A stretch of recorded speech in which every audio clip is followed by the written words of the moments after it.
মুহূর্তে খবর পাচ্ছি ভবানী ভবন থেকে 10.5 ঘন্টা পর বেরোনোর পর কালীঘাটে অভিষেক বন্দ্যোপাধ্যায়ের বাড়িতে পৌঁছেছেন সুমিত রায়। সরাসরি পার্থপ্রতিম ঘোষ আমাদের প্রতিনিধি আরো বিস্তারিত আপডেট এ নিয়ে দিতে পারবেন। পার্থ, দেখো, একবার ভবানী ভবনে প্রায় 10 ঘন্টা থাকেন সুমিত রায় এবং তার পরবর্তীকালে আমরা দেখলাম কিছু সময় আগে 8:20 নাগাদ সুমিত রায় ভবানী ভবন থেকে বেরোলেন। এবার বেরোবার পর সোজা কালীঘাট রোডের যে বাড়ি রয়েছে অভিষেক বন্দ্যোপাধ্যায়ের বাড়ি, এটা হচ্ছে কালীঘাট রোডের 121 নম্বর কালীঘাট রোড এবং সেই বাড়িতে সোজা এলেন হচ্ছে সুমিত রায়। এবং এই যে বাড়ি হচ্ছে এই বাড়িতেই তুমি দেখেছিলে যে শালবনী থানা পুলিশ এই বাড়িতেই হানা দিয়েছিল এবং একেবারে এই বাড়িতে হানা দিয়ে এই বাড়ির যে গেট ছিল সেই গেটের তালা ভেঙে একেবারে ডিএমজিকে ডেকে তালা ভেঙে সুমিত রায়ের খোঁজে তারা তল্লাশি অভিযান করেছিল, কিন্তু সুমিত রায়ের কোনো খোঁজ তারা পায়নি। সুমিত রায় ভবানী ভবনে প্রায় দীর্ঘক্ষণ ধরে জিজ্ঞাসাবাদের মুখোমুখি হয়। তাকে সকাল 10টা থেকে বিকেল 5টা 50 পর্যন্ত জিজ্ঞাসাবাদ করা হয় এবং তার পরবর্তীকালে সুমিত রায় তিনি হচ্ছেন ভবানী ভবনেই ছিলেন এবং এরপরে ভবানী ভবন থেকে বেরিয়ে সুমিত রায় এই মুহূর্তে অভিষেক বন্দ্যোপাধ্যায় কালীঘাট রোডের যে বাড়ি সেই বাড়িতে পৌঁছালেন। একদম পার্থ, অর্থাৎ এই বাড়িতেই একদিন অভিষেক বন্দ্যোপাধ্যায়ের এই বাড়িতেই সুমিত রায়ের খোঁজে তল্লাশি চালিয়েছিল পুলিশ, কিভাবে আমাদের মনে আছে। আজকে একেবারে 10.5 ঘন্টা ভবানী ভবন থেকে বেরোনোর পর তারপর একেবারে এই কালীঘাট রোডের বাড়িতে অভিষেক বন্দ্যোপাধ্যায়ের বাড়িতেই সুমিত রায় পৌঁছে গেলেন। তোমার সঙ্গে একটু সংযোজন করে দিই, সেদিনও ছিল কিন্তু একটা শনিবার। একদম তাই। বেশ, শীর্ষেন্দুদা ছিল মোর বই বলছে, বাবু কহিলেন বুঝেছ উপেন, এ জমি লইব কিনে। আজ 22শে শ্রাবণ, রবীন্দ্রনাথ ঠাকুরের প্রয়াণ দিবস। জমি লইব কিনা না, জালিয়াতি করে নেব, এইটা তো মনোভাব, এটা তো ভিতর থেকে এসছে। প্রত্যেকটা জায়গায় জায়গায় জালিয়াতি। আজকে সরকারি জমি তার জালিয়াতি করে, নথি জাল করে, তার সই জাল করে বিএনএসের 336-এর 1 এবং 336-এর 3, 7 বছরের জেল এগুলো করেছেন দিনের পর দিন।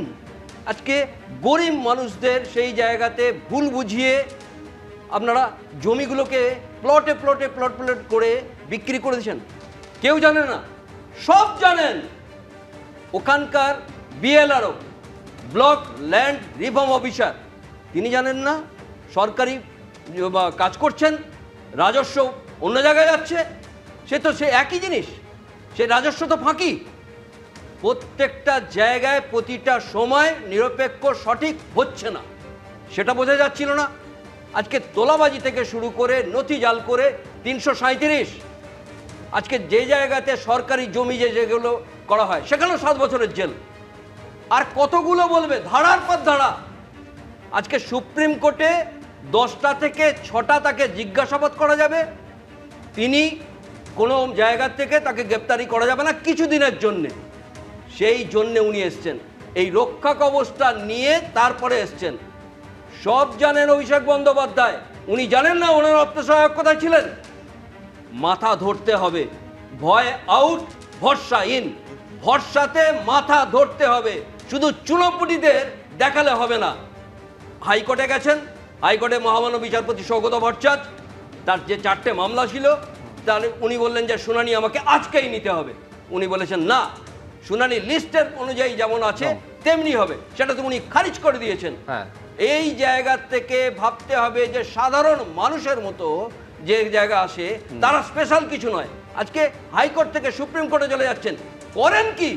এত টাকা যায় কোথায়? 192 কোটি টাকা খরচা করে কপিল সিব্বলের মতো আইনজীবীকে দান করিয়ে 26,000-এর চাকরি চলে গেছিল, যায় কোথায়? আজকে সিঙ্গেল বেঞ্চের পর ডিভিশন বেঞ্চে যাওয়া হয়, কিন্তু অভিষেক বন্দ্যোপাধ্যায় গতকাল যে করলেন, সিঙ্গেল বেঞ্চের পর সুপ্রিম কোর্ট চলে গেলেন। এত সহজ মনে করেন আপনারা কোর্টটাকে? সেই আদালতের মানে সাধারণ মানুষের প্রতি আস্থা যাতে মানুষের থাকে সেই কথা মনে করিয়ে দিয়ে কিন্তু আদালত প্রত্যেক দিন প্রতিটা সময় এই রায়গুলো দিচ্ছে। একেবারে শীর্ষদূত বলছেন যে তোলাবাজির বিপুল পরিমাণে টাকা। এবিপি আনন্দ, এগিয়ে থাকে, এগিয়ে রাখে।